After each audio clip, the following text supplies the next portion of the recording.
आप लोगों ने देखा समय समय पर कि किस प्रकार से हमारे बच्चों ने अपनी तैयारी की है।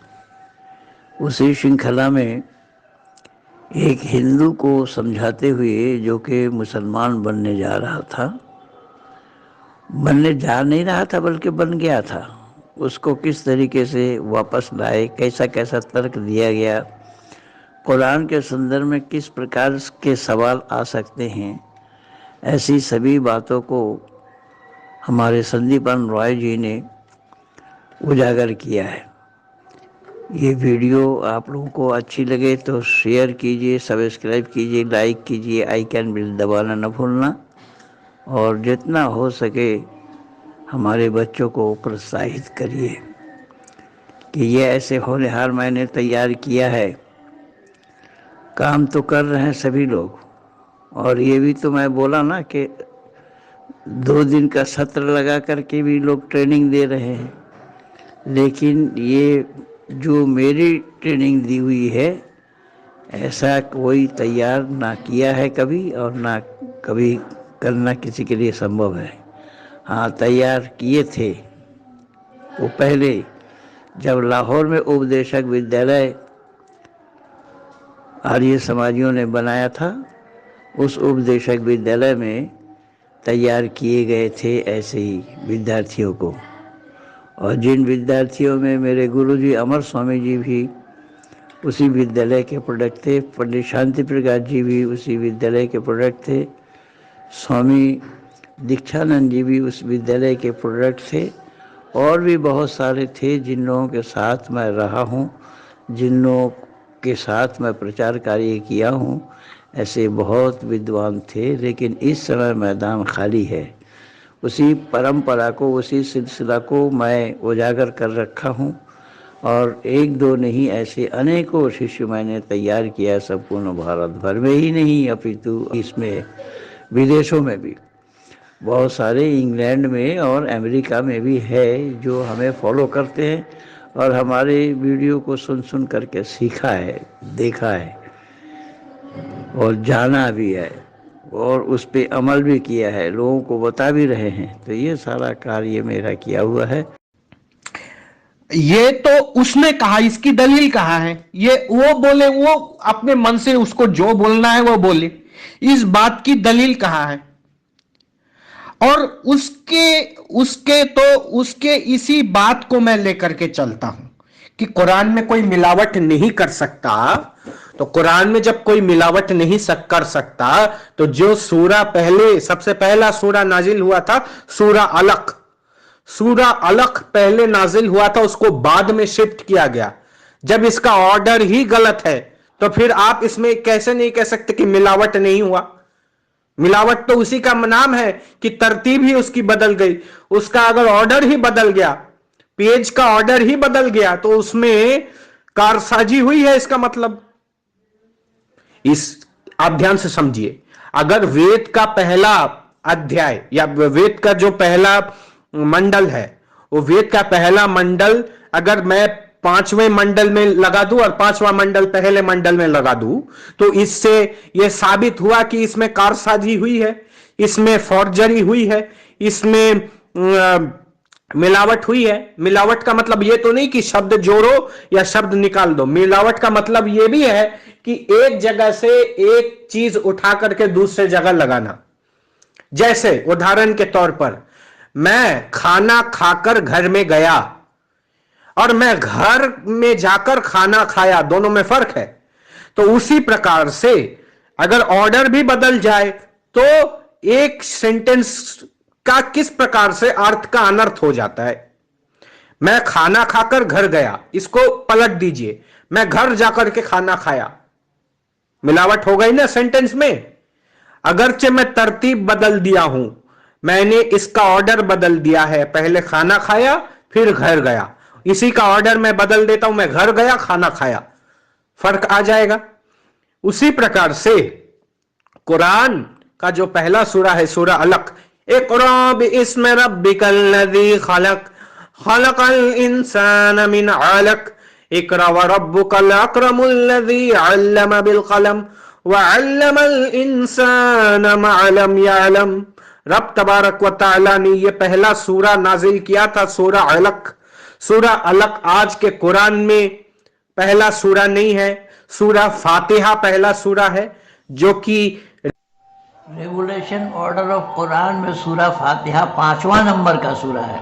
तो उसकी तरतीब बदल जाने का मतलब ही है कुरान मिलावटी है। इससे बड़ा प्रमाण मैं क्या दूंगा कि एक कुरान, मेरा कुरान शुरू होता है बिस्मिल्लाहिर्रहमानिर्रहीम से, कोई और कुरान आप उठा करके देखिए, उसमें बिस्मिल्लाहिर्रहमानिर्रहीम से शुरू नहीं होता है। दो कुरान मैं आपको दूंगा, एक में बिस्मिल्लाहिर्रहमानिर्रहीम से शुरू होता है, एक में बिस्मिल्लाहिर्रहमानिर्रहीम नहीं है। दो कुरान, आपके कुरान में शायद बिस्मिल्लाहिर्रहमानिर्रहीम नहीं होगा। तो कहने का तात्पर्य मेरा यह है कि इसमें मिलावट है, इसमें मिलावट है। वो भी सामने आएंगे तो धता बता दिया जाएगा। इस पर ही डिबेट करते हैं कि कुरान में मिलावट है कि नहीं, इसी पर डिबेट करते हैं। और मैं वेद से सिद्ध करूंगा कि वेद में एक भी हुर्फ, चाहे हिंदुओं का वेद हो, चाहे मुसलमानों का, मुसलमान खाने में जो वेद छपता है, जो हरफ प्रकाशनी का वेद हो, दुनिया के किसी भी मुल्क में चले जाइए, वेद का एक ही नुस्खा मौजूद है। चाहे ऋग्वेद का एक ही नुस्खा, वो भारत में भी हो या बर्तानिया में हो या अरब कंट्री में हो, वेद जहां यहां से शुरू होता है, हिंदुओं के प्रकाशनी में भी वेद वहीं से शुरू होता है। लेकिन इस्लाम वालों का नहीं है। इस्लाम वालों का दो अलग अलग मैं किताब दिखा दूंगा। एक में देखिएगा शुरू होता है अल्हम्दुलिल्लाहि रब्बिल आलमीन से, और एक जगह शुरू होता है बिस्मिल्लाहिर्रहमानिर्रहीम से। कौन सा सही है? आइए पूछिए ना उससे। मैं दो नुस्खा आपको अभी भेजता हूं, रुकिए। बंधुओं, आप लोगों ने देख लिया कि किस प्रकार की तैयारी हमारे बच्चों ने की है, और शास्त्रार्थ के लिए भी चुनौती दे रहे हैं कि आए, सामने आए, और जब वो मुनाजरा में हम बैठेंगे तो हम कुरान में मिलावट नहीं हुआ है उसका सारा प्रमाण हवाला इकट्ठा करके दूंगा। अब ये कितनी हिम्मत की बात है, कितनी इल्म को अपने पास संजोने के बाद ही इन बातों का कहना या कह पाना संभव हुआ। तो इस प्रकार से आप लोगों ने देख लिया है कि कहाँ कहाँ तर्क सामने आ सकते हैं।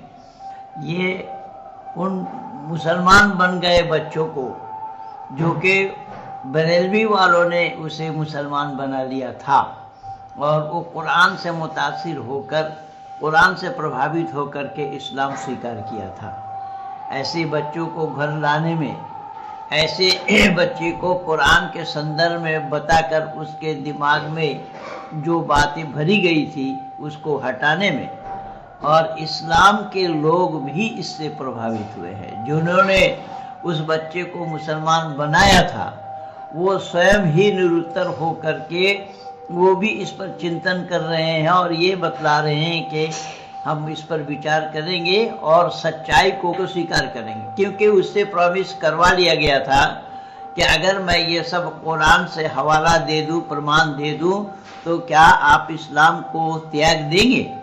तो उसने भी प्रॉमिस किया था कि हाँ ठीक है, आप अगर सच्चाई को उठा करके देंगे तो मैं सच्चाई को धारण करने के लिए, स्वीकार करने के लिए तैयार हूँ। ऐसे ही मेरे साथ भी बहुत हुआ है। बहुत सारे लोगों को मैं ये बताया हूँ कि अगर मैं इसको प्रमाणित कर दूँ, जैसा अभी एक बात हो रही थी फ़ोन पे, उसने बोला कि सूरज कीचड़ वाला तालाब में नहीं डूबता। मैंने कहा कि अगर मैं आपको दिखा दूँ तो आप कुरान छोड़ देंगे, इस्लाम छोड़ देंगे? तो बोले नहीं, आप दिखाइए। मैंने कहा भाई दिखा तो मैं दूंगा, दिखा तो मैं दूंगा, लेकिन आप बताइए अपनी बात कि इस्लाम छोड़ देंगे? तो बोले हाँ मैं छोड़ दूंगा। मैं इसका प्रमाण दे दिया। प्रमाण देने के बाद भी इस तरीके के धोखाबाजी इन लोगों के द्वारा किया हुआ है। कोई ये कहे कि कहाँ है, तो सूरह कहफ आयत नंबर 86 में देख ले। तो इस तरीके का मैं प्रमाण दिया, लेकिन अब तक उसका मोह भंग नहीं हुआ, पर हाँ वो लाइन में है। और इसी तरीके से लाइन में फजल हमदर्द भी है, लेकिन उसने झूठ बोला मेरे से। ऐसे ही एक दो केस नहीं, ऐसे अनेक केस हैं, ऐसे अनेकों के साथ हुआ है। बहुत पहले, आज से लगभग 15 साल पहले, उड़ीसा का एक अब्दुल्ला, उसने बोला कि हुजूर सल्लल्लाहु अलैहि वसल्लम ने आयशा को 6 साल के आयु में शादी नहीं की। तो मैंने कहा कि अगर मैं इसका हवाला दे दूं आपको, तो बोले मैं इस्लाम छोड़ दूंगा। तो मैंने कहा कि अच्छा ठीक है। तो मैं बुखारी शरीफ से 2 अध्याय का, जहाँ निकाह वाला प्रकरण है, मैं उसे उठा करके दिया, और उसे उठा करके उनको फोटो ले करके पेश किया है। तो इस तरीके से झूठी बातों को ये लोग मानते हैं, प्रताड़ना ये लोग करते हैं। इसी प्रकार से अनेक केस है। आज इन 39 वर्षों में अनेक बातें हैं मेरे साथ जो ऐसा हुआ है, किया है। लेकिन मैं बताना चाह रहा था कि हमारी बच्चों की तैयारी, आप जहाँ कहीं देखेंगे अरब कंट्री में भी इस प्रकार से, देव नारायण यादव जो नेपाल का रहने वाला है, तो इस तरीके से उन्होंने भी काम किया हुआ है, और सब लोग लगे हुए हैं। एक शिलोंग से हैं जो इंग्लैंड में रहते हैं, उन्होंने भी बहुत से लोगों का काम इस तरीके से मुंह जुबान बंद करा दिया है। इंग्लैंड में और भी लोग हैं, कई औरों तक पहुंचाइए। ये आप लोगों का दायित्व बनता है, कर्तव्य बनता है, कि जिससे कि हमारे हिंदू घराने के बेटा बेटी मुसलमान या ईसाई बनने से बच जाएं। ऐसे ही ईसाइयों के साथ भी मेरा बहुत है। अभी गणेश दास जी को आप लोगों ने सुना ही था। अब वो पादरी जो गाली दे रहा था, अब वो हाथ जोड़ता फिर रहा है, पाँव पड़ता फिर रहा है कि माफ कर दो। तो ये सब है जो रोजाना आए दिन हम लोगों से पाला पड़ रहा है। अब रही बात कि कुछ लोग ये कह रहे हैं कि इनको हटा दिया जाए। अरे भाई, मुझे हटा दोगे दुनिया से, लेकिन काम हट जाएगा क्या? मेरा काम बंद नहीं होगा। मैंने ऐसे हजारों बच्चों को तैयार कर दिया हूं अब तक। ये काम रुकेगा नहीं। तो कब तक मुझे रुकवाओगे? मुझे कब तक हटाओगे? मुझे हटाने से पहले इन सिस्टम को हटाना पड़ेगा, जो सिस्टम मैं बना करके दिया हूं। तो बंधुओं, ये आप लोगों पर जिम्मेदारी है कि आप लोग ज़्यादा से ज़्यादा इसका प्रचार और प्रसार कीजिए। अपने घर के बेटा बेटी को ईसाई मुसलमान बन से बचाइए, जो इस तरीके से प्रचार कार्य कर रहे हैं।